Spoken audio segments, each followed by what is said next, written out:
नमस्कार, बहुत स्वागत है आप सभी का आप सभी के पसंदीदा कार्यक्रम मसला में और मैं हूं आपके साथ ज्योति।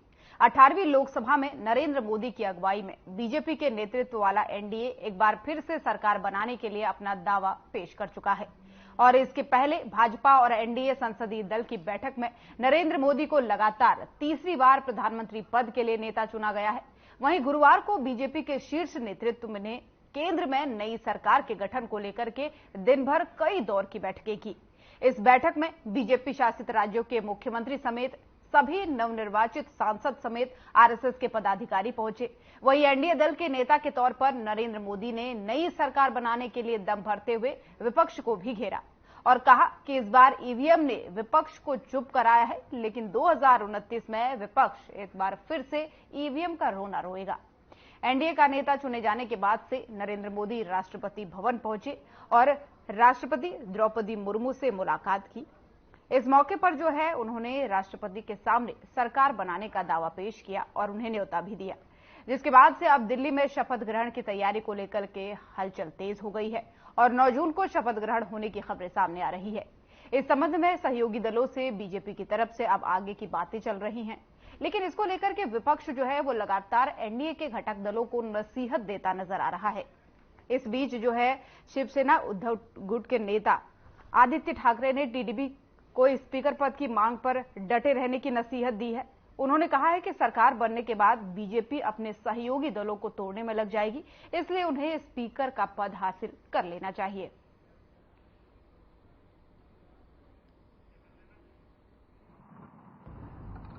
कि एनडीए ये सत्ता प्राप्त करने का या सरकार चलाने का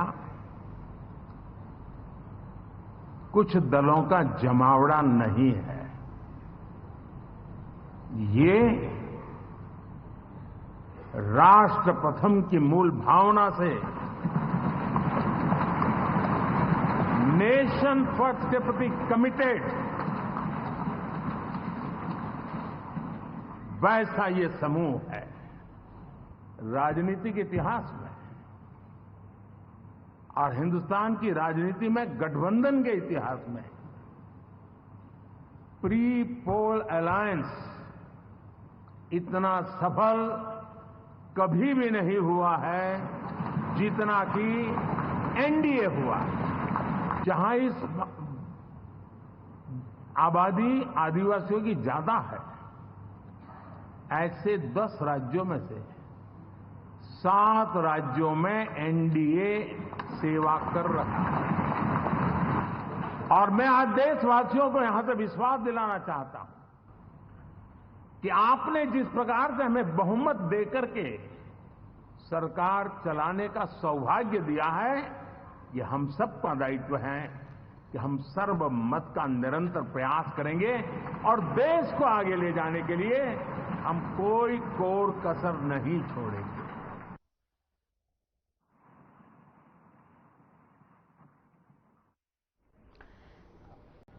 तो एनडीए की बैठक में पुराने संसद भवन में आज बैठक हुई और इस बैठक में नरेंद्र मोदी को एक बार फिर से एनडीए का नेता चुना गया।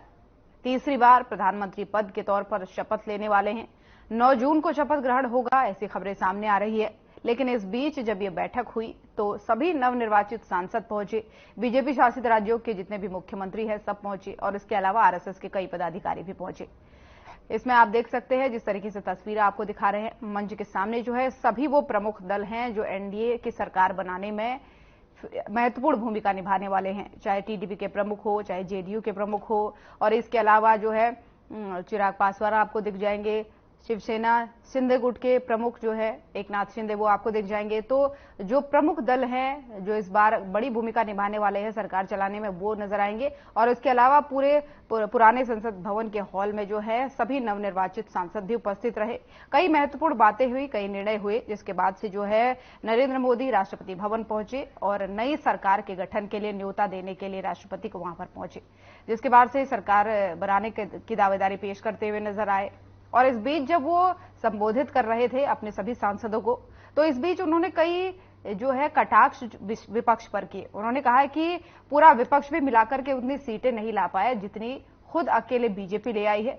सबसे मजबूत संगठन उन्होंने एनडीए को बताया और कहा है कि ये एक तरीके से ऐतिहासिक संगठन है, एक तरीके से ऐतिहासिक फैसला है कि किस तरीके से लगातार तीसरी बार एनडीए जो है एक अच्छे आंकड़ों के साथ जो है सरकार का नेतृत्व कर रहा है, देश की सेवा कर रहा है। इस तरीके की बातें उन्होंने कही। तो तस्वीरें भी आपको लगातार दिखा रहे हैं, क्या कुछ नरेंद्र मोदी ने कहा वो भी आपको सुनाया। लेकिन इस संबोधन में जब ये बैठक हुई थी तो यहाँ पर राजनाथ सिंह ने पहले प्रस्ताव पेश किया, फिर अमित शाह ने उसका अनुमोदन किया। तो इस तरीके से पूरा कार्यक्रम चला। कई दौर की बैठकें यहां पर चली, क्योंकि नई सरकार का गठन होना है 9 जून को। तो उससे पहले अब तैयारियां होने लगी है। 9 जून की शाम को खबरें आ रही है कि नरेंद्र मोदी एक बार फिर से प्रधानमंत्री पद की शपथ लेंगे और ये लगभग 6 दशक बाद होगा कि कोई प्रधानमंत्री 3 बार प्रधानमंत्री पद की शपथ लेगा।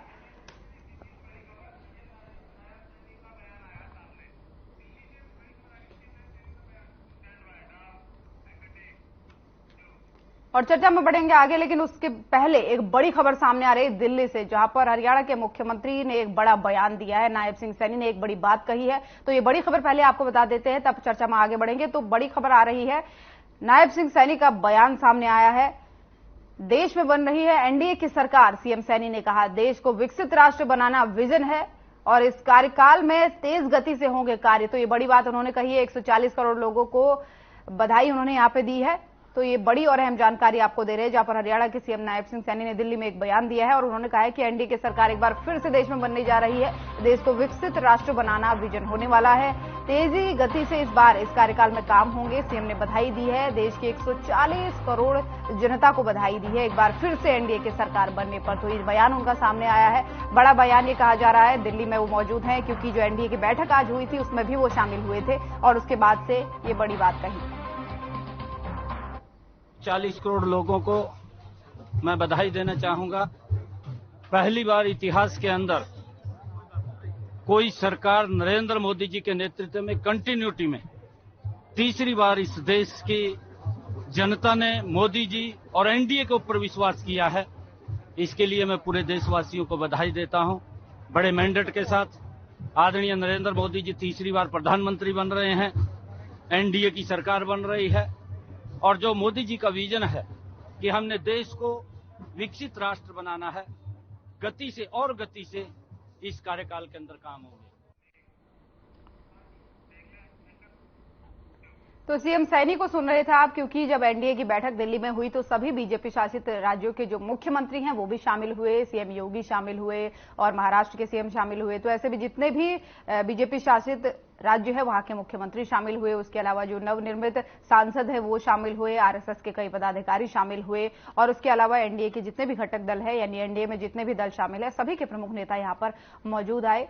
और इस दौरान जो है कई लोगों ने संबोधित किया, जो प्रमुख दल है उनके नेताओं ने यहां पर संबोधित किया और नरेंद्र मोदी ने कई बड़ी बड़ी बातें की। लेकिन उससे पहले, क्योंकि जब ये बैठक हुई उसके बाद से कई बातें उन्होंने कही और राष्ट्रपति भवन में पहुंचे।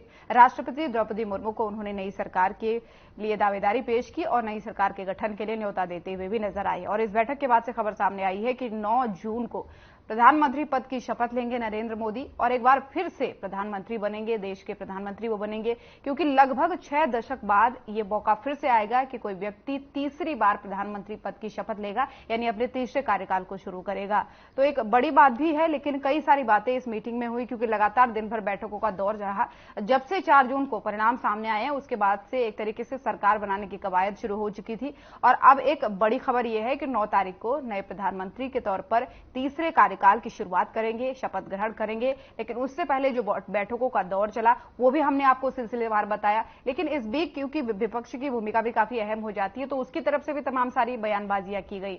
लगातार एनडीए के घटक दलों को जो है नसीहतें दी जा रही है, क्योंकि इस बीच जो शिवसेना उद्धव गुट के नेता है आदित्य ठाकरे, उन्होंने भी एक बड़ी बात कही। उन्होंने कहा कि टीडीपी और जेडीयू, टीडीपी को खासकर उन्होंने कहा कि स्पीकर का पद जरूर हासिल कर ले, क्योंकि अगर बीजेपी सरकार में जब आएगी उसके बाद से अपने ही घटक दलों को तोड़ने में लग जाएगी। तो इस तरीके की बात या फिर एक कटाक्ष करते हुए वो नजर आए और उन्होंने नसीहत देते हुए कहा कि स्पीकर का पद जरूर हासिल कर ले। और इसके अलावा जो है अधीर रंजन चौधरी विपक्ष के बड़े नेता है कांग्रेस के, हालांकि इस बार वो चुनाव हार गए, लेकिन उन्होंने भी एक बड़ी बात कही। उन्होंने कहा कि बैसाखी के सहारे ही अब शुरू से सरकार चलानी पड़ेगी बीजेपी को। तो ये बयानबाजी का दौर जो है वो अभी भी जारी है, लेकिन ये जो बैठकें हैं ये उस चीज की तैयारी है जो 9 जून को होने वाला है, यानी शपथ ग्रहण, क्योंकि 9 जून को होने वाला है। नए प्रधानमंत्री के तौर पर तीसरे कार्यकाल की शुरुआत करेंगे नरेंद्र मोदी। तो उससे पहले जो तैयारियां हैं वो लगातार चल रही हैं एनडीए की तरफ से, लेकिन विपक्ष जो है अपनी भूमिका को अभी भी निभाते हुए तमाम सारी बयानबाजियां यहां पर करते हुए नजर आ रहा है। तो उसके बाद से अभी थोड़ी देर पहले ही हमने आपको हरियाणा के मुख्यमंत्री नायब सिंह सैनी की उन्होंने क्या कुछ कहा वो बयान सुनाया था। उन्होंने कहा है कि एक बार फिर से जो है एनडीए की सरकार बन रही है और इस कार्यकाल में जो है विकास के काम और भी तेजी से होने वाले हैं, ऐसी बातें कहते हुए वो नजर आए। और इस दौरान उन्होंने देश के 140 करोड़ जनता को बधाई दी। उन्होंने कहा एक बार फिर से आप सभी को बधाई, आप सभी के आशीर्वाद और जो है सानिध्य से तीसरी बार जो है मोदी सरकार बनने जा रही है। तो ये कहा जा सकता है कि मोदी 3.0 की तैयारी है, क्योंकि सरकार की दावेदारी हो चुकी है और राष्ट्रपति को न्योता भी दिया जा चुका है। हालांकि विभागों के बंटवारे को लेकर के तमाम सारे सवाल जो है वो विपक्षियों की तरफ से उठाए जा रहे हैं।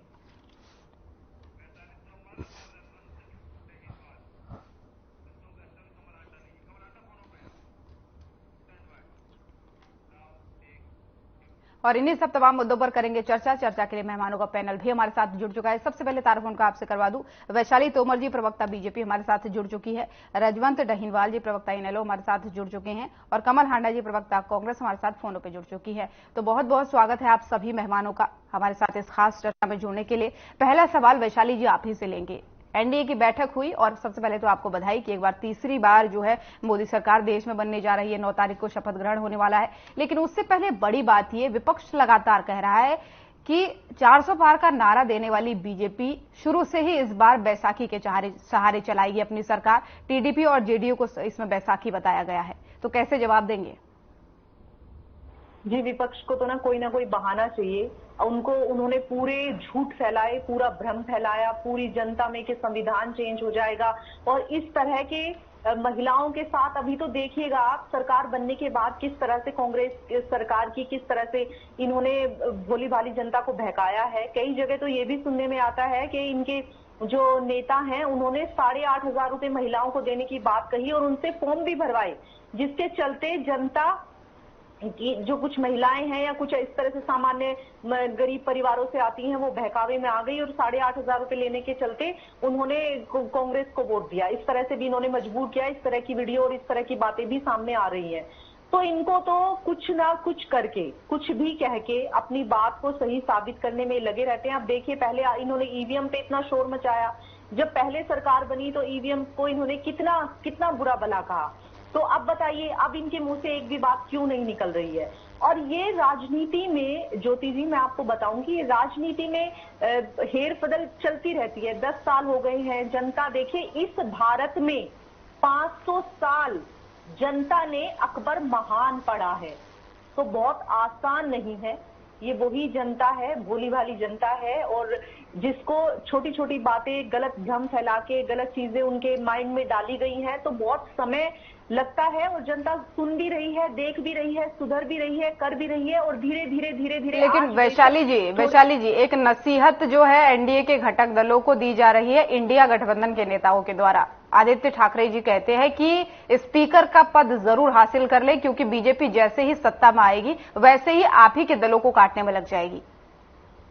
अब इनको एक्चुअली हजम तो हो नहीं रहा है। इनको ये लग रहा था कि नीतीश जी और चंद्रबाबू जी इनके कहने पर बात मान जाएंगे और कैसे भी करके हमारे देश के प्रधानमंत्री जी को तीसरी बार नहीं बनने देंगे, लेकिन ऐसा नहीं हुआ। सबके सब, यहाँ तक कि सभी जो नीतीश जी हैं या चंद्रबाबू जी हैं या और भी अन्य मंत्री हैं, अन्य नेता हैं, वो सबके सब, सारी जनता के साथ साथ सब नरेंद्र मोदी जी को देश का प्रधानमंत्री मानते हैं। उनकी कार्यशैली से खुश हैं, उनके सब आदर्शों से खुश हैं, उनकी जो विचारधारा है उसको लेकर उनके पद चिन्हों पर चलने के लिए तैयार है। देखिए कितनी बड़ी बात कही है चिराग पासवान जी, जिनके 5 सीट जिन्होंने जीती है। उन्होंने कहा है मुझे किसी भी मंत्री पद का कोई लालच नहीं है, मैं तो सिर्फ और सिर्फ देश में तिवारा से प्रधानमंत्री जी को तिवारा बनते हुए देखना चाहता था। तो आप देखिए कि किस तरह से उनकी लोकप्रियता है, किस तरह से जब कम आई वोटें या सीटें कम आई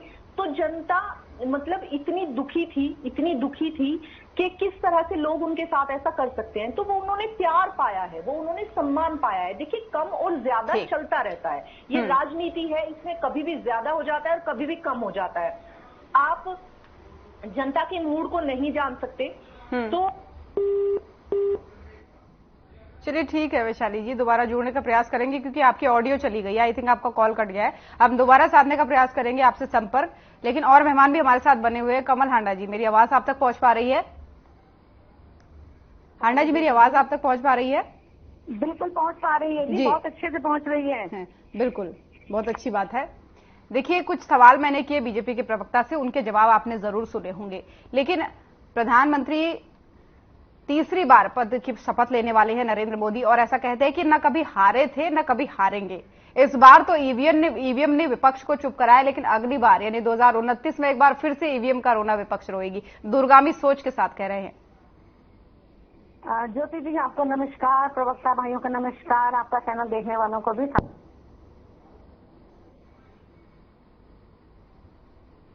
आवाज आपकी नहीं पहुंच पा रही है हांडा जी। चलिए ठीक है, दोबारा जुड़ने का प्रयास करेंगे हांडा जी से। कुछ तकनीकी खामी है, लेकिन इस बीच रजवंत डहीनवाल हमारे साथ बने हुए, प्रवक्ता इनेलो। रजवंत जी, मेरी आवाज आप तक पहुंच पा रही है? जी बिल्कुल आ रही है। रजवंत जी, आज एनडीए दल की बैठक हुई। बैठक के बाद बैठकों का दौर ही चला, क्योंकि 9 जून को नई सरकार एक बार फिर से बनेगी। तीसरी बार प्रधानमंत्री पद की शपथ लेंगे नरेंद्र मोदी। तो ऐसे में बयानबाजियां हो रही हैं, विपक्ष अपनी तरफ से लगातार डोरे कसने की कोशिश कर रहा है। विपक्ष की तरफ से कहा जा रहा है कि स्पीकर का पद न छोड़े, स्पीकर का पद कैसे भी हासिल कर ले, इस तरीके की नसीहतें दी जा रही है। तो क्या कहेंगे इन सब चीजों पर, क्योंकि नरेंद्र मोदी कहते हैं न कभी हारे थे न कभी हारेंगे, अगली बार फिर से ईवीएम का रोने पर मजबूर करेंगे विपक्ष को। देखिए, एक चीज बात आती है कि 400 पार की जो बात करते थे, और आज उनको भारतीय जनता पार्टी को अगर उनको पूर्ण बहुमत नहीं मिला तो इसका मतलब हार ही गए वो। और हार किस तरह से होती है। अब दूसरी बात ये आती है कि उनको भी आज ये पता है कि हम बैसाखियों के सहारे सरकार बनाने जा रहे हैं, और बैसाखियों के सहारे सरकार बनाने वाली जो तानाशाही सरकार है उसको देश की जनता ने नकार दिया। कारण सिर्फ यही था कि भारतीय जनता पार्टी के ऊपर देश की जनता को विश्वास नहीं था, इसी वजह से उनके पास इतना बहुमत नहीं आया। वरना इससे पहले जनता ने कहीं ना कहीं उनको वोट देने का काम किया। 2014 में वो पूर्ण बहुमत की सरकार से सत्ता में आए। 2019 में भी देश में उन्होंने ऐसा माहौल क्रिएट किया कि पूर्ण बहुमत की सत्ता आई वहां पर। और अब तीसरी बार अगर इन्होंने कहीं विकास का काम किया होता, मैं कहता हूं कि भारतीय जनता पार्टी ने विकास की कभी बातें करते हैं, विकास करते नहीं है। अगर विकास करते तो देश की जनता आज इनको विकास के मुद्दे पर वोट देती, लेकिन इनको वोट नहीं दिया। इसका मतलब ये है कि जो इनका तानाशाही रवैया था, जो इनका तानाशाही शासन था, उसका अंत करना था। जिस प्रकार से भारतीय जनता पार्टी हमेशा उनका एक मकसद होता था कि विपक्ष को खत्म कर दिया जाए, यानी कोई भी व्यक्ति जो जनता की आवाज को उठाता है उसको दबाने का प्रयास किया गया था। केवल और केवल ये अपने तक सीमित, अपने जो इन्होंने कहा वही ठीक है, उसके ऊपर ये मोहर लगाने का काम करते थे। चाहे भारतीय जनता पार्टी के कोई भी सांसद हो या उसके कोई भी नेता हो, उन्होंने केवल जो नरेंद्र मोदी जी ने बोल दिया, केवल और केवल उसी पर हाँ जी करने के अलावा और कोई काम नहीं किया। और देश की जनता ये देख रही थी कि हाँ कोई तो बोलने वाला चाहिए, तो उन्होंने विपक्ष को भी मजबूत करने का काम किया। उन्होंने कहीं ना कहीं भारतीय जनता पार्टी को सत्ता से बेदखल करने का काम किया था। लेकिन जिस प्रकार से इन्होंने एक नैरेटिव सेट किया था 400 पार का, तो कहीं ना कहीं जनता भी ये थोड़ी सी शक या वहम में रह गई कि शायद हो सकता है कि इनकी सत्ता आ जाए। लेकिन अगर ये 400 पार का नारा नहीं देती तो मैं इस चीज के लिए पूरी गारंटी दे सकता था कि 150 से ऊपर ये नहीं आते। लेकिन चलो कोई बात नहीं, अब जो आ गया। 400 पार का नारा नहीं देते तो 150 सीट पर सिमट जाते, ये कैसा लॉजिक है? कैसे रजवंत जी, एक बार समझाइए। लॉजिक क्या है कि जनता को एक वहम हो जाता है, जनता को एक नैरेटिव सेट करने की बात है। इनके दिमाग में एक जनता को, देश की जनता हमारी भोली वाली है, उसको बहका दिया गया इन्होंने कि 400 पार। एक बार एक ही व्यक्ति 400 पार की बात कहता है, सारे उसके साथ 400 पार बोल दे, नहीं इतनी भोली होती तो 400 नहीं तो 300 पर ही जाएंगी। सच में आ जाते 400 पर, अगर इतनी भोली होती तो। ये जो परिणाम ऊपर नीचे हुआ है ना, ये इसी का नतीजा है कि जनता जागरूक है, भोली नहीं है। देखकर वोट जाती है, वो वोटें कहीं ना कहीं इनको मिल गई, जिसका ये इतनी वोटें आ गई। अदरवाइज इनका ये हाल नहीं था, इनकी और भी कम वोट आनी थी। दूसरी बात, ये विपक्ष की जो बार बार एक मांग आती है कि लोकसभा का स्पीकर की आप मांग को रखना, आप मांग करो, ये मांग बिल्कुल उनकी जायज है। कारण है उसका, क्योंकि भारतीय जनता पार्टी का काम है तोड़ फोड़ करना। वो किसी तरह उनकी पार्टी को, जब आपने देखा होगा कि किस प्रकार से पूर्ण बहुमत की सत्ता को तोड़ने का इन्होंने प्रयास किया, चाहे हम दिल्ली की बात करें, चाहे हम राजस्थान की बात करें, चाहे इन्होंने एमपी में जिस प्रकार से इन्होंने प्रयास किया, या महाराष्ट्र में जो हालात इन्होंने बनाए, सबको एक चीज पता है कि लोकसभा के जो सांसद हैं, अगर लोकसभा का इनका उपाध्यक्ष है, अध्यक्ष है, तो अध्यक्ष की जिम्मेवारी बनती है कि वो सांसदों को किसी पार्टी के अगर तोड़ के आ रहे तो उनको कहीं ना कहीं अधिकार रहते हैं, संसद के अध्यक्ष के पास पूर्ण अधिकार होते हैं। तो इसलिए वो बार बार उसकी डिमांड कर रहे हैं कि लोकसभा का जो अध्यक्ष पद विपक्ष को मिले, टीडीपी जो उनके सहयोगी दल हैं उनको मिले, चाहे टीडीपी को मिले, चाहे जेडीयू को मिले, वो इसी वजह से कहीं ना कहीं उनको भी विश्वास नहीं है नरेंद्र मोदी भारतीय जनता पार्टी के ऊपर, इस प्रकार विश्वास नहीं, इसी वजह से वो इस प्रकार की मांग कर रहे हैं। और जो बार बार ये कह रहे हैं कि अभी चिराग पासवान की बात चल रही थी कि हमें तो कोई सत्ता में कोई पद नहीं चाहिए, कोई और कुछ नहीं चाहिए, ये बात करते हैं। देखना ये सारे पद के चक्कर में बैठे हैं, वरना अगर किसी को भी जनता के लिए संघर्ष करना होता तो पद की इच्छा उस समय छोड़ते हैं। कोई भी व्यक्ति ऐसा आपने देखा है जो सरकार में रहकर ये कहेगा नहीं मेरे को पद नहीं चाहिए? चिराग पासवान के पिताजी ने भी सारी जिंदगी यही काम किया था, जिसकी भी सरकार आई उसी के गुणगान स्टार्ट कर दिए, और अब बेटा भी उन्हीं के नक्शे कदम पर चल रहा है। निश्चित तौर पर ये केवल और केवल राजनीति करते हैं, हकीकत में इनको जनता से कोई सरोकार नहीं है। सबको अपनी पद प्रतिष्ठा की चिंता है, अपनी सरकार बनाने की चिंता है, जनता के बारे में एक दिन भी नहीं सोचा है। इन्होंने मीटिंग की है, मीटिंग में सिर्फ और सिर्फ ये सोच रहे हैं कि किसको कौन सा पद मिले, किस हमारे पास कौन सा रहे, दूसरों को क्या दिया जाए। ये जोड़ तोड़ में लगे हैं। ये 100 दिन का जो एजेंडा है ना, वो 100 दिन का एजेंडा तैयार नहीं कर रहे। ये देख रहे हैं कि 100 दिन में हम कोई ऐसी प्लानिंग करें कि शायद हमारे पास कोई और दलों से लोग टूट के आ जाए, हम अपने आप को मजबूत कर सके। लगता है आपके सवालों का जवाब वैशाली जी ने सोच लिया पहले ही क्या देना है, इसलिए वो मुस्कुरा रही है। खैर मैं लौटूंगी, लेकिन कमला हांडा जी हमारे साथ क्योंकि जुड़ चुकी है, उनसे संपर्क पहले नहीं हो पाया था। हांडा जी अब आवाज आ रही है? हांडा जी आवाज पहुंच पा रही है? हाँ जी पहुंच पा रही है। मैं जवाब दे दूं अब? मैं जी बिल्कुल बिल्कुल, मैंने पहले सवाल भी किया था आपको, आपने सुना। मुझे 2 मिनट दीजिएगा, मैं जरा बात कर लूं। अब ये एनडी, अब ये मैं, मेरी और आई, मी एंड माई सेल्फ, मैं मोदी उस सरकार, मोदी हर जगह था। अब एनडीए हो गया। एनडीए भी कौन सा हो गया है? नीतीश नायडू डिपेंडेंट अलायंस हो गया है, ठीक है।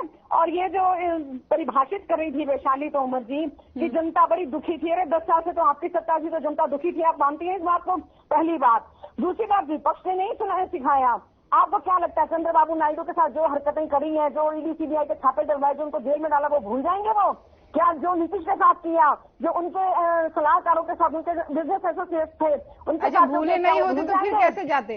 भूले नहीं होते तो फिर कैसे जाते? अनइंटरप्टेड बोलूंगी मैं, प्लीज ज्योति जी, ठीक है? नहीं, बीच में सवाल निकलेंगे तो सवाल तो करना पड़ेगा ना हांडा जी। बीच में अगर सवाल निकलेगा तो सवाल तो करना पड़ेगा। ऐसे थोड़ी है कि अनइंटरप्टेड बोलते जाएंगे। भाई कोई सवाल निकलना तो जवाब तो देंगे ना। वो तो बहुत जगह बोलती रही थी, आप बराबर मुझे नहीं, मैंने सवाल बीच में किया है, ये फिर आरोप वही बात हो जाती है हर बार की तरह। चलिए ठीक है, आप अपनी बात पूरी खत्म होने देंगे? आप मेरी बात खत्म होने देंगे? चलिए ठीक है, आप अपनी बात रखें, लेकिन मैं सवाल जरूर पूछूंगी जो मैंने पूछा, दोबारा पूछूंगी। आप अपनी बात रखिए। हांडा जी बात रखिए अपनी। मुझे वो कितने कांच में चुमेंगी, कितने कंधे दुखेंगे और कितने दिन तक ये सरकार चलेगी, ये भगवान जानता है। ये जो हवा में उड़ रहे हैं तो इनको अभी उड़ लेने दो थोड़ा सा, क्योंकि इनको बहुत जल्दी थी। कहते ना जल्दी का काम, एक मुहावरा है हिंदी का, जल्दी का काम शैतान का होता है। तो आपको ये भी बता दूं मैं कि जो इनके साथ अलायंस है, जो ये कह रहे हैं कोई नहीं मांग रहा पद, सब किसी को इच्छा नहीं है, इनको ये जनता को बेवकूफ ना समझे। पासवान भी 3-4 मलाई उद्यान मंत्रालय मांग रहे हैं, जीतन राम मांझी मांग रहा है, शिंदे मांग रहे हैं, पवार मांग रहे हैं। और सबसे बड़ी बात जो मेन आपके अलायंस है, आपके ये नीतीश कुमार जी और नायडू जी ने तो ये भी कह दिया। वैशाली जी आऊंगी, एक बार सुन लीजिए। अग्निवीर भी बंद करो आप, अग्निवीर का भी बहुत देश में हल्ला हुआ है, इसको भी आप बंद करो। और हमें होम मिनिस्टर, हमें अमित शाह नहीं चाहिए, हमारा होम मिनिस्टर होगा। स्पीकर हमारा इसलिए होगा क्योंकि मोदी जी की आदत है जोड़ तोड़ करने की, कि इनको थोड़े दिन का टाइम मिलेगा कहीं ना कहीं से डरा धमका के। और ईडी और आईटी भी मांगी है, इनकी जानकारी के लिए बता दूं वैशाली तोमर जी के लिए, जो इनको पता नहीं है। जब मत छोड़िए आप लोगों को, इतना झूठ आप बोलते हैं ना। शायद ही मैं कहती पूरे विश्व में जितने, जब से दुनिया बनी है, शायद ही किसी ने इतने झूठ बोले होंगे जितने मोदी जी ने बोले। अब तो प्रधानमंत्री खैर अभी है नहीं, तो जितने झूठ मोदी जी ने बोले और उनके चेले चपाटों ने, जिसमें आप भी शामिल है, इतने झूठ किसी ने नहीं बोलेंगे। और एक चीज और बोलना चाहूंगी, विपक्ष ने, आप कहते हैं विपक्ष सिखा रहा है, आपका तो चिढ़ हाई है। और एक चीज और बता दूं, ईवीएम पर सवाल क्यों नहीं उठा? सुप्रीम कोर्ट में जाकर देखिए कितने केसेस पड़े हैं, पहली बात। दूसरी बात, मायावती को डरा धमका करके उसकी संपत्ति हम लूट लेंगे, जो उसने बहुत बनाई, अकूत संपत्ति बनाई, आपने उसको पार्टी बनाकर पेश कर दिया। 17 सीट हमारी, ज्योति सुनिएगा, 17 सीट हमारी जो है, जिसमें मायावती ने लाख वोट लिए और हम 40-50 हजार के अंतर से हारे हम लोग। अगर मायावती ना होती तो 17 सीट और आनी थी। आपने धोखा तो आपकी नस में बैठा हुआ मोदी जी और शाह के। चलिए ठीक है, गुजरात की जितने भी आरोप और बयान आपने दिए सबका जवाब लूंगी, लेकिन यहाँ पर ब्रेक के लिए रुक रहे हैं आंडा जी, तो यहाँ पर रुकेंगे एक छोटे से ब्रेक के लिए, जल्द हाजिर होंगे।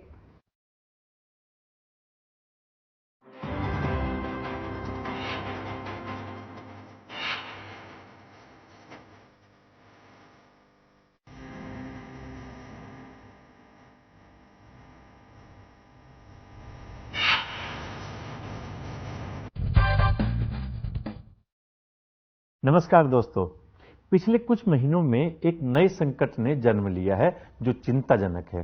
तभी ये मामला संसद में भी उठ गया।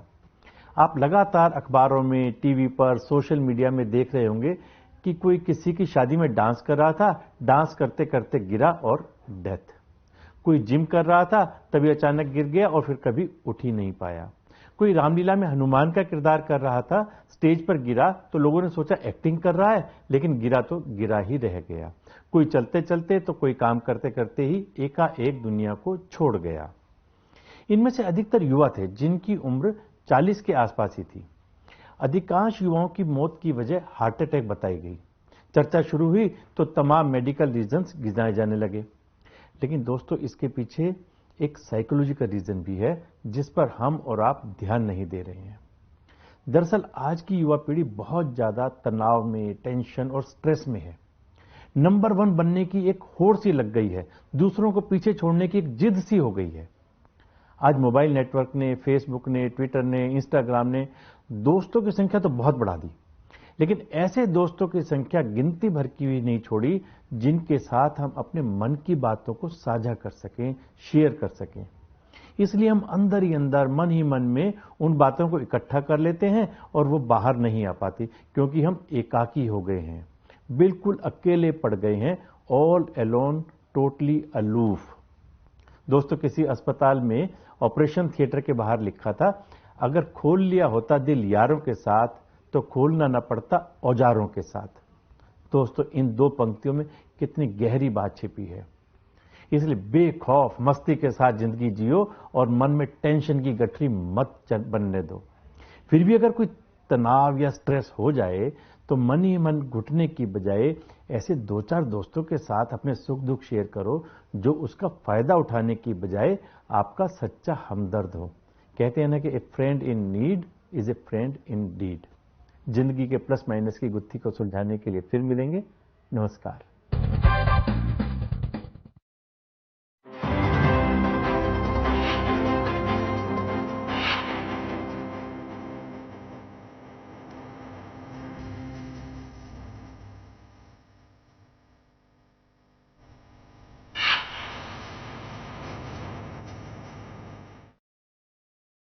ब्रेक के बाद एक बार फिर से स्वागत है आप सभी का। चलिए आगे बढ़ेंगे चर्चा में, क्योंकि मेहमान हमारे साथ लगातार बने हुए हैं। वैशाली जी आपके पास आऊं, लेकिन उससे पहले हांडा जी एक छोटा सा सवाल। आपने कहा कि वो भूले नहीं, नायडू जी भूले नहीं है क्या कुछ हुआ उनके साथ, तो ऐसे में अगर वो भूले नहीं तो वो फिर एक साथ क्यों हैं? क्योंकि आपकी तरफ से भी तो इशारा दिया गया था ना कि आप इधर आ जाइए। हाँ जी, मैं आपके इसके साथ एक बात का और जवाब देना चाहूंगी। आपने मेरे से 2 बार पूछा था कि खड़गे जी ने कहा इंडिया गठबंधन सरकार नहीं बना रहा। ये उन्होंने बिल्कुल नहीं कहा था। ये पता नहीं सत्ता के किस चाटुकार ने आप तक झूठ पहुंचाया, मुझे नहीं पता कौन बेवकूफ था कौन मूर्ख था। पहली बात ये। दूसरी बात ये, आपने सवाल अपना दोहराएंगे जरा एक बार से? आपने ये कहा कि नायडू जी भूले नहीं है क्या कुछ किया था, किया गया था उनके साथ। हाँ जी, बिल्कुल बिल्कुल। तो फिर वो क्यों इनके साथ सरकार बनाने जा रहे हैं? हाँ, वो मैं बता रही हूँ ना। अब चुन के बदले लेंगे, चुन के बदले लेंगे। उन्होंने क्या क्या मांगे मैं बता तो रही हूँ। होम मिनिस्ट्री उन्होंने मांग ली कि अमित शाह हमें नहीं चाहिए, अध्यक्ष हमारा होगा, ईडी आईटी हमें चाहिए, शिक्षा मंत्रालय हमें चाहिए, रेलवे जो अडानी को दिया वो रेलवे नीतीश जी ने मांग लिया। वो इन्होंने बड़े बड़े मलाईदार मंत्रालय मांगे। और वैशाली जी कैसे समझती है, बेवकूफ समझती है ये जनता को कि जो लोग साथ में आए वो कुछ मांगे या नहीं। अरे भूल जाइए आप, रामविलास पासवान, अभी हमारे वो रिजवान रहीम जी ने बताया कि वो भी इसी के लिए काम करते हैं, फायदे के लिए।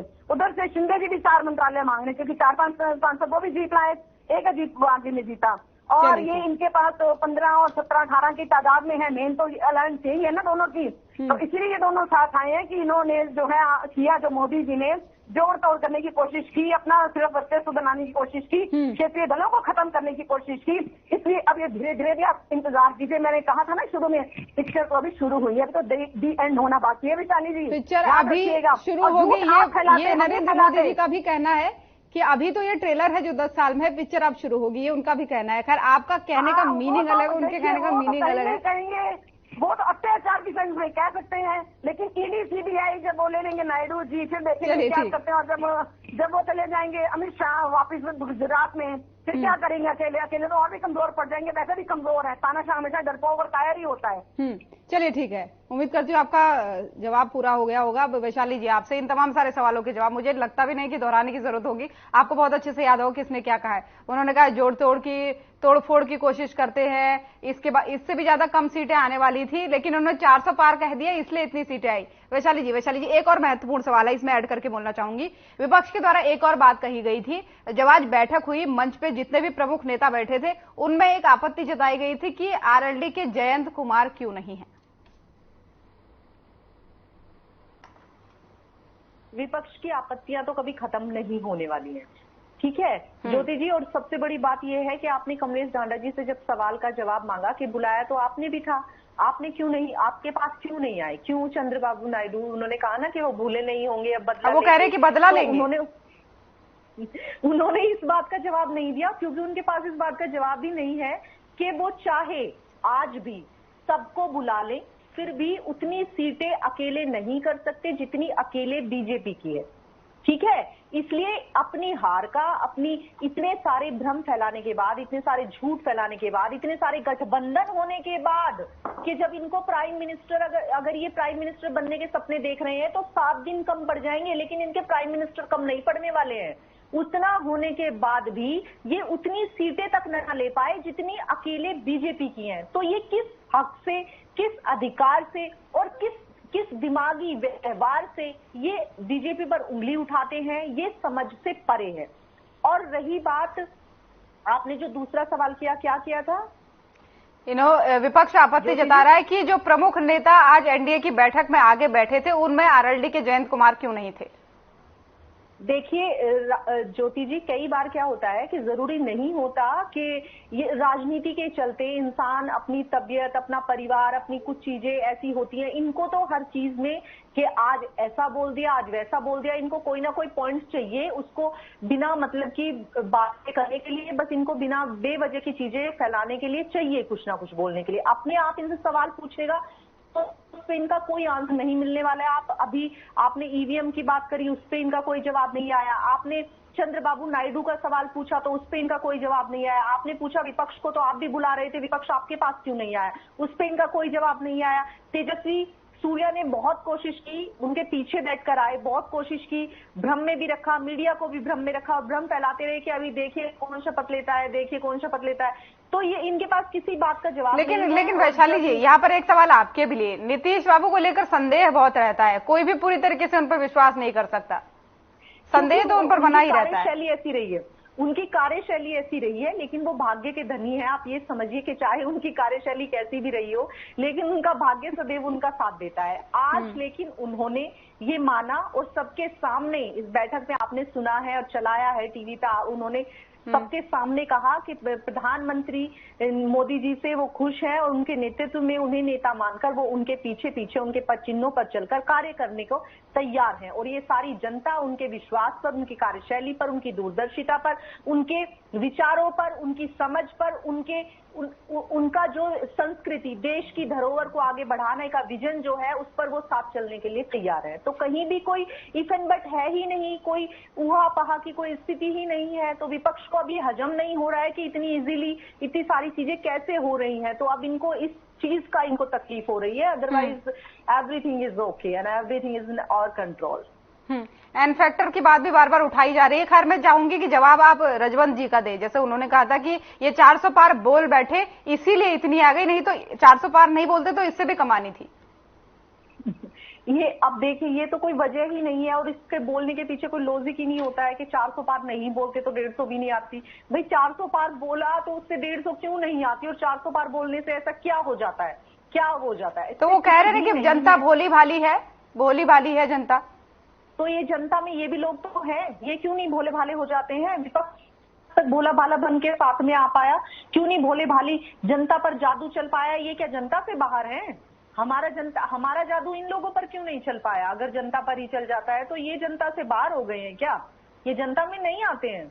या इनके जो कांग्रेस के जो इतनी वोटें मिली हैं या इतने इनकी सीटें आई हैं वो भी तो जनता में ही आते हैं। वो जनता, उस जनता पे जादू क्यों नहीं चल रहा है? क्या अलग अलग डिबेट हो जाती है, या अलग अलग कन्वर्सेशन हो जाता है, या अलग अलग स्पीच हो जाती है, या अलग अलग लोगों से संवाद हो जाता है? मन की बात में मोदी जी और जितनी भी जनसभाएं होती हैं सबको एक ही साथ संबोधित करते हैं, एक ही साथ बात करते हैं, तो अलग अलग तो जैसा कुछ है ही नहीं। तो भोली भाली जनता पे जादू चलना या ऐसा कुछ होना, देखिए तो ये सरकार चलेगी नहीं, ये संदेह भी किया जा रहा है कि चलेगी नहीं। देखना आप इस तरीके की बात अभी हांडा जी ने कहा थोड़ी देर पहले। इन्होंने इस तरह के भ्रम भी फैलाए, क्योंकि कुछ भ्रम में कामयाब हो जाते हैं।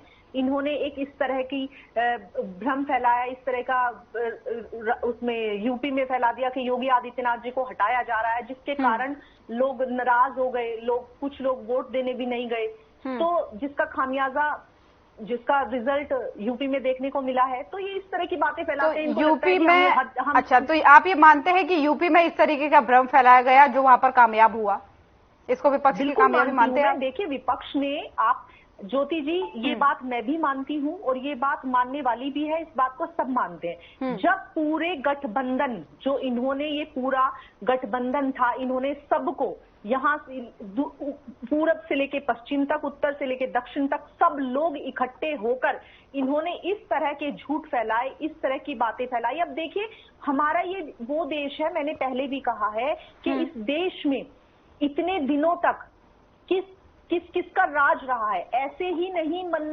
मंदिर ध्वस्त हो गए, 500 साल तक मंदिर ही नहीं बना, उसके बाद भी लोगों ने कोई विरोध नहीं किया। उसके बाद भी आज लोग जिन कार सेवकों पे गोली चलवा दी जाती है उनको ही वोट दे देते हैं। ऐसे लोग जो यूपी में आप देखिए किस किस तरह के दरिंदे पल रहे थे, जो गरीब जनता की जमीन लूट के, जिन्हें योगी आदित्यनाथ ने हटाया। गरीब जनता की जमीनें लूट के गोलीबारी हो जाती थी, किसी का भी दिन दहाड़े कत्ल हो जाता था, किसी का भी दिन दहाड़े किसी को उठा लिया जाता था। ऐसी स्थिति थी, गुंडा राज चलता था, जैसे कोई मूवी देख रहे हो आपस में। लोग इस तरह से डरते थे, डर के मारे वोट दी जाती थी। इस तरह की स्थिति होने के बावजूद भी लोग अपने फ्यूचर को नहीं देख पा रहे हैं, विदेशों पे क्या चीजें हो रही हैं उनसे नहीं सीख पा रहे हैं, क्योंकि क्या ही कहें, क्योंकि विपक्ष ने इस तरीके का भ्रम फैलाया। इसको एक बड़ा फैक्टर मानते हैं आप लोग। चलिए, इसका जवाब मैं हांडे जी से लूंगी, जरूर लूंगी, लेकिन उससे पहले रजवंत जी कुछ कहना चाह रहे हैं। रजवंत जी, हजम नहीं हो पा रहा है कहा जा रहा है बीजेपी के द्वारा कि आप लोगों को हजम ही नहीं हो पा रहा है। तो एक तो ये चीज ईवीएम की बार बार बात कर रहे हैं। एक चीज ये भी बताएं कि जो पोस्टल बैलेट थे, पोस्टल बैलेट पूरे हरियाणा में, देश में कहीं पर भी हुए हैं, वहां पर भारतीय जनता पार्टी के ही उम्मीदवार क्यों हार रहे हैं? ज्यादातर मैं बता रहा हूँ, हर जगह नहीं बता रहा, लेकिन ज्यादातर में क्यों हार रहे हैं? ईवीएम की हम बात नहीं कर रहे, लेकिन मैं बता रहा हूँ कि पोस्टल बैलेट में आपकी हालत खराब क्यों है। दूसरी बात ये कह रहे हैं कि के साथ गठबंधन कर रखा है। एक बार इनसे पूछिए कि एनडीए क्या है। एनडीए भी तो दलों का गठबंधन ही है ना। आप बार बार मोदी जी की बात तो करते हैं, लेकिन उसके बाद पहले बात कर रहे थे केवल और केवल मोदी की, अब एनडीए की बात क्यों कर रहे हैं? अब आप ये भी तो देखिए ना कि कितने दलों के साथ मिलकर आप सरकार बनाने जा रहे हैं। जो आपने तानाशाही चलाई थी, जो आपका तानाशाही रवैया था, जनता उससे ऊब चुकी थी, जनता उससे परेशान थी। और जिस प्रकार से इन्होंने विपक्ष को कमजोर करने के लिए लगातार सरकारी संस्थाओं का दुरुपयोग करने का काम किया, ईडी, आईटी, सीबीआई का इन्होंने जिस प्रकार से दुरुपयोग किया था, उससे कहीं ना कहीं जो राजनीतिक लोग हैं उनमें भी कहीं ना कहीं एक भय का माहौल हुआ था। आम जनता भी उस भय से कहीं ना कहीं परिचित हो चुकी थी। तो जनता भी ये चाह रही थी कि जब तक मजबूत विपक्ष नहीं होगा, जब तक सरकार तानाशाही रवैया अपनाएगी। इस बार आप देखिए, इस बार कार्रवाई करा के देखिए ना, सीबीआई से, ईडी से, इनसे करा के देखिए, क्योंकि इस बार विपक्ष बड़ा मजबूत है। निश्चित तौर पर मैं ये मानता हूं कि जब जब विपक्ष मजबूत हुआ है तब तक सरकार काम तरीके से करेगी। और ये चीज हमेशा, मैं तो हमेशा अपने डिबेट में भी या हम कहीं पर भी पॉलिटिकल पार्टी की मीटिंग में जाते हैं या जनता के बीच में जाते थे, एक ही चीज कहते हैं कि सरकार को मजबूत नहीं, मजबूर सरकार बनाओ। मजबूर सरकार जनता के हित में काम करेगी, मजबूत सरकार कभी भी जनता के हित में काम नहीं करती। इन्होंने पिछले जो 10 साल में इन्होंने इसे पूछे तो सही कि तो जनता ये आप के लिए क्या कांग्रेस के लिए कह रहे हैं, इंडिया गठबंधन के लिए कह रहे हैं या इनेलो के लिए कह रहे हैं? इन्होंने इनसे ये पूछे कि 10 साल में इन्होंने कोई ऐसा काम किया जिससे जनता खुश हुई हो। जनता अगर इनसे खुश होती तो ये जो 400 पार का नारा था इनका हो सकता है 403 भी 404 भी चला जाता।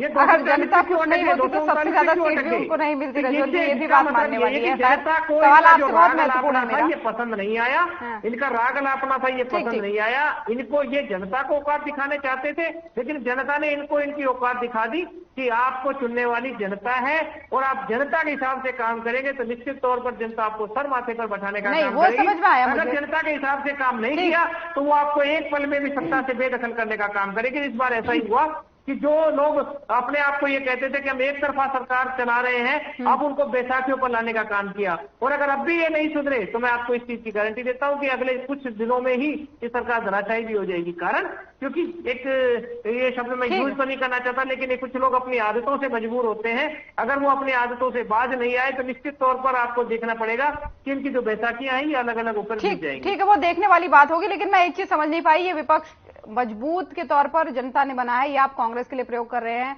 इंडिया गठबंधन के लिए प्रयोग कर रहे हैं, क्योंकि आप तो ना तो आप इंडिया गठबंधन में हैं, ना ही एक तरीके से विपक्ष में माना जाए। ये तो मैंने बताया है कि इस बार जनता ने केवल और केवल 2 लोगों के बीच में चुनाव रखा। ठीक, जो राष्ट्रीय दल है, जवाब मिल गया मेरे को, लौटूंगी आपके पास। ठीक है, लौटूंगी आपके पास। छोटा सा जवाब वैशाली जी चाहूंगी, क्योंकि कमल राणा जी काफी देर से वेट कर रही है, फिर उनके पास जाना चाहूंगी। ये इतना गठबंधन बोल रहे हैं। अकेले बीजेपी की जितनी वोट है, जितनी सीटें हैं, उतनी तो सारी मिला के भी नहीं है। तो ये क्या सरकार बनाने और सरकार गिर जाने की बात करते हैं, मुझे तो यही नहीं समझ आ रहा है।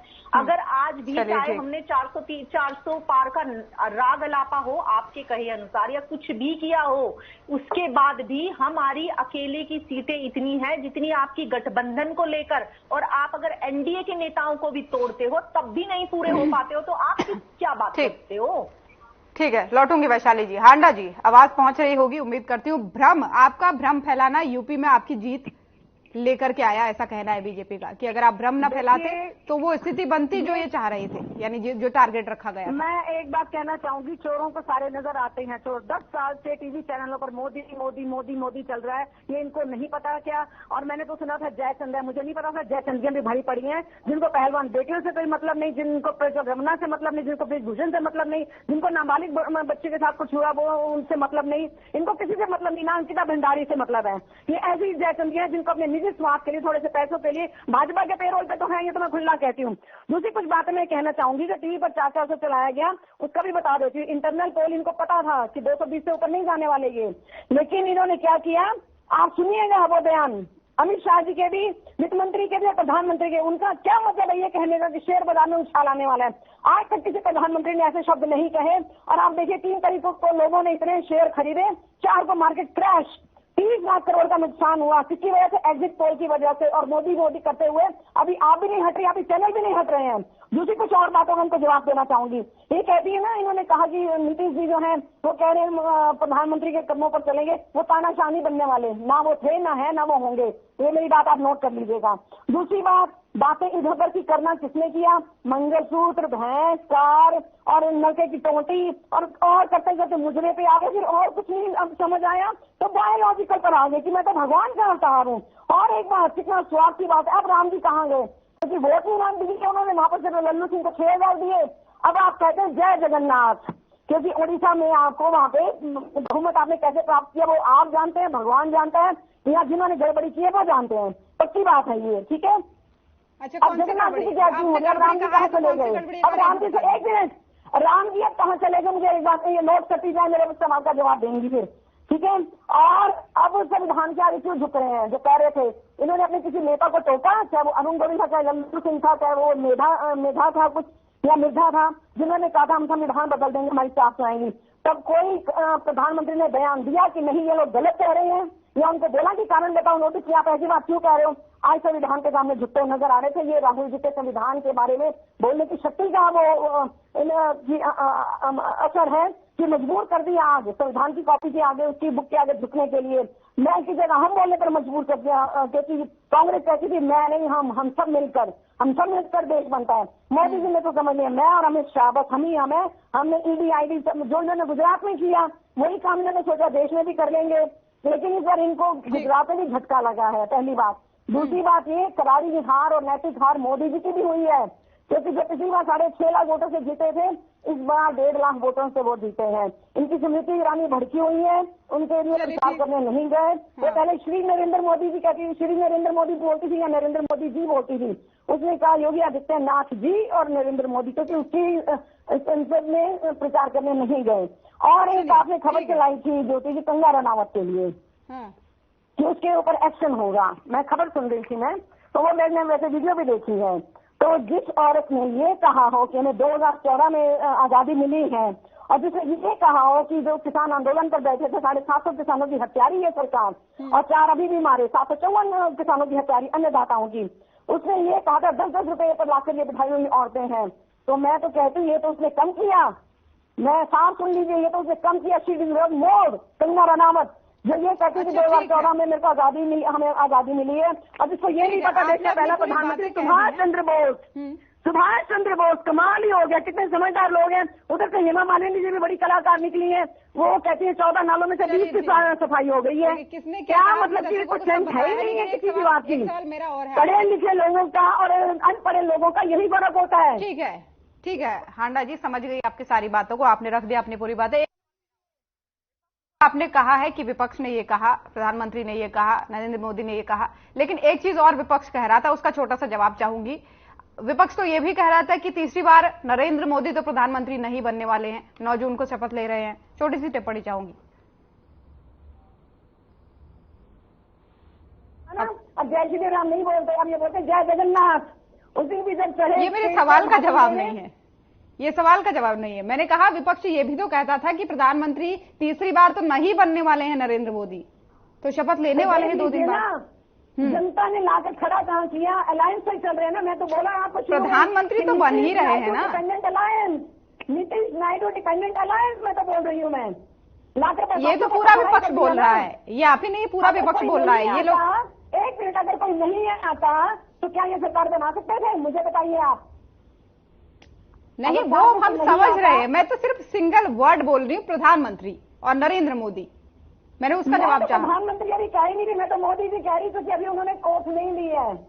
नहीं, ये जानकारी हमको भी है हांडा जी, ये जानकारी देने की आवश्यकता नहीं, जानकारी ये है। खैर मैं वैशाली जी से ही जवाब ले लेती हूँ। वैशाली जी, मैं हांडा जी को ये कहना चाहती हूँ, यहाँ बैठ के जब भी डिबेट होती है, हर डिबेट में ये कहती हैं कि ये जरूर पे रखी हुई है, इन्हें पे रोल मिल रहा है और इन्हें पैसे मिलते हैं, और ये जय चंदी है, ये पता नहीं क्या क्या है, और मोदी जी को क्या, और देश की और जनता को क्या, और बीजेपी के और लोगों को इतना गंदा बोलते, तो इनको भी चांटे पड़ने चाहिए फिर गाल पे, अगर उसने सही किया है तो। आप जो कांग्रेस के इतने लोग कुछ भी गंदा बोल देते हैं, किसी को भी कुछ भी कह देते हैं, तो उनके सबके चांटे पड़ने चाहिए। क्या बातें कर रही हैं, ये प्रकृति है। अगर गलत का साथ देंगी ना मैडम, आप तो खुद इतना गंदा बोलती हैं, आपको खुद को अपने शब्दों पे लिहाज नहीं है, कंट्रोल नहीं है, इतना जब बोलना शुरू करती हैं तो आपको यही नहीं पता चल रहा होता है कि आप बोल क्या रही होती हैं। आप इतनी ज्यादा ओवर हो जाती हैं, इतनी ज्यादा एग्रेशन में आ जाती हैं कि आप किसको क्या, किस पे क्या आरोप लगाती हैं, आपको ये भी नहीं पता है। आपको ये नहीं पता है कि मानहानि के दावे तक लग जाते हैं आप, बिना मतलब की बेफिजूल की और बेबुनियाद बातें जो है भी नहीं, वो ऐसी बातें बोलती हैं, जय चंदी और ये फलाना, पता नहीं कितनी गंदी लैंग्वेज का इस्तेमाल करती, तो आपको भी थप्पड़ पड़ने चाहिए फिर। बस यही जवाब देना था मुझे इसका। क्यों बॉडी मीडिया हो गया, इसका जवाब है। प्रज्वल रेवन्ना को क्यों बढ़ाया, इसका जवाब है। ब्रिजभूषण शरण सिंह के बेटे को जिसमें 3 लोगों की भी जान ली, उसका जवाब है आपके पास, है आपके पास, बताइए। बेबुनियाद बातें आप करते हैं, झूठ और भ्रम आपने फैलाया। मैं तो कहती हूँ, रवीश कुमार जी भी कहते थे 2 महीने टीवी मत देखिए, आपकी अकल ठिकाने आ जाएगी। मैं तो देखती नहीं हूँ बहुत टाइम से, मेरे को 3-4 साल हो गए हैं। मेरे को ना मूवीज का शौक है, ना मेरे को सीरियल्स का शौक है, और खबरें तो जब से वैसे भी जब से रवीश कुमार जी के लिए लगवाती थी मैं टीवी, लेकिन अब वो भी बंद कर दिया, एनडीटीवी आपका ही गुलाम हो गया। नहीं, पर आप टीवी में ही बैठी है अभी डिबेट करने के लिए भी। हांडा जी, इस बात का भी आपको ध्यान देना चाहिए। खैर, मैं कुछ कहना नहीं चाहूंगी क्योंकि बातें उलझ जाएंगी यहाँ पर। रजवंत जी एक छोटा सा कमेंट आपकी तरफ से फाइनल चाहूंगा। मैं एक चीज बताता हूँ। एक्चुअल में अभी जो बात चल रही थी ना, 400 पार की बात चल रही थी, ये कह रहे थे कि 400 पार का कैसे हो सका। आपने देखा होगा कि जिस प्रकार से जो बड़े चैनल अपने आप को कहते हैं कि बड़े चैनलों ने, उन्होंने शुरू में भारतीय जनता पार्टी को कैसे 400 पार दिखाया था। 400 पार के नारे को उन्होंने फिर उसके बाद एग्जिट पोल आए, और आपने देखा होगा एग्जिट पोल में भी उन्होंने 400 पार भी दिखाया था ना। अब कोई भी आदमी अगर उनसे पूछे कि आपने जो सर्वे किया था, जिस देश में लगभग 6,28,221 गांव हो, और जिस देश में लगभग 11 लाख के आसपास बूथ हो, और वहां पे कुछ लोगों से, यानी मैंने अभी एक सर्वे की रिपोर्ट देख रहा था जिसमें मैक्सिमम 5 लाख लोगों से ओपिनियन लिया है उन्होंने, ओपिनियन नहीं एग्जिट पोल लिया है, सर्वे किया है, बातचीत की। तो क्या 2 बूथ पे एक आदमी की बात से क्या अंदाजा लगाया जा सकता है कि 400 पार? तो यही तो नैरेटिव में बार बार आपको बता रहा था कि इस प्रकार के नैरेटिव सेट करते हैं कि जब जनता को यह भ्रमित कर दिया जाए कि माहौल भारतीय जनता पार्टी के पक्ष में या माहौल उसके पक्ष में है, उसी से जनता कहीं ना कहीं वहम में बहक गई और इसी की वजह से इनकी ये वोट आ गई। अदरवाइज इनकी कोई वोट का कोई परसेंटेज, जो ये बार बार कह रहे हैं, इनका कुछ नहीं था ना। पूरे चुनाव में इन्होंने कहीं विकास की बात की, आपने भी पूरा चुनाव चला गया, क्या इन्होंने कहीं विकास की बात की? विकास की बात नहीं करने का सबसे बड़ा कारण ये था कि जनता को जो बांटने की जो राजनीति थी, वो राजनीति बांटने की करते थे ये। इन्होंने हिंदू मुस्लिम जाति धर्म इनका प्रकार की बातें करके कहीं मंगलसूत्र छीनने की बात करती है, कहीं धार्मिक उन्माद फैलाने का काम किया। इन्होंने हर प्रकार से इलेक्शन कमीशन का भी धज्जिया उड़ाने का काम किया, या ये कह सकते आचार संहिता का भी इन्होंने धज्जिया उड़ाने का काम किया। उसके बावजूद अगर ये कहते हैं कि हमने कुछ नहीं किया, तो इन्होंने सचमुच कुछ नहीं किया। ना तो इन्होंने चुनाव में कुछ किया और ना ही इन्होंने सरकार में रहते हुए कुछ किया, लेकिन जनता ने बहुत कुछ कर दिया, इनको इनकी असलियत दिखा दी। मैं तो यही चीज बताना चाहूंगा कि जनता ने जिनको बनाया है और इसी वजह से इनको इतना कम वोट दिया है, ताकि ये संभल के काम करे, वरना जनता इनको आगे और भी बुरा हाल कर देगी। समझ गई आपकी बात। वैशाली जी, फाइनल कमेंट। रहे हैं कि हमने ना विकास की बात की, क्योंकि हम इन और सरकारों की तरह विकास की बात नहीं करते, विकास करते हैं। एक गांव में 2300 घर हैं, जिसमें से 500 कुछ लोगों को घर दिए गए हैं, और एक भी वोट बीजेपी को नहीं मिली है उसमें से, एक भी वोट। ये कह रहे हैं हम हिंदू मुस्लिम की बात करते हैं, हिंदू मुस्लिम की राजनीति करते हैं। आप बताइए, उसमें सारे घर मुस्लिमों के हैं। 532 मकान दिए गए हैं, और 532 मकान और शौचालय और घर में बिजली और जल पानी की व्यवस्था, सरकारी स्कूल सब दिया गया, एक वोट नहीं दिए, एक वोट दी। हम हिंदू मुस्लिम की बात करते हैं और हम विकास की बात नहीं करते। जिन सड़कों पर चल रहे हैं, जिसमें 24 घंटे आज बिजली आ रही है, घरों में 24 घंटे पानी है, घर, इतने मकान गरीबों को दिए गए हैं। ये काम जो आप कर रहे हैं, आज देश विकासशील देश है हमारा, और विकासशील देश में आप बिजली पानी की मूलभूत सुविधाएं अगर उपलब्ध नहीं करा रहे। मैं अपनी और बता देता हूँ, मैं रेवाड़ी जिले में बैठा हूँ और मेरे यहाँ पर भी अभी तक लाइट नहीं आ रही, मैं पसीने में बैठा हूँ। आप 24 घंटे कहाँ बिजली देने की बात कर रहे हैं? चलिए, ठीक है, ठीक है। बहुत बहुत धन्यवाद आप सभी का हमारे साथ जुड़ने के लिए इस खास चर्चा में, आप सभी मेहमानों का। तो एनडीए की बैठक आज हुई, जिसमें ये निकल करके सामने आया कि 9 तारीख को नई सरकार का गठन होना है, शपथ ग्रहण समारोह होना है और नरेंद्र मोदी एक बार फिर से प्रधानमंत्री पद की शपथ लेंगे। लेकिन इस बीच पक्ष विपक्ष में एक बार फिर से आरोप प्रत्यारोप और वार पलटवार का दौर जो है वो जारी है। फिलहाल आज के मसले में इतना ही। नमस्कार।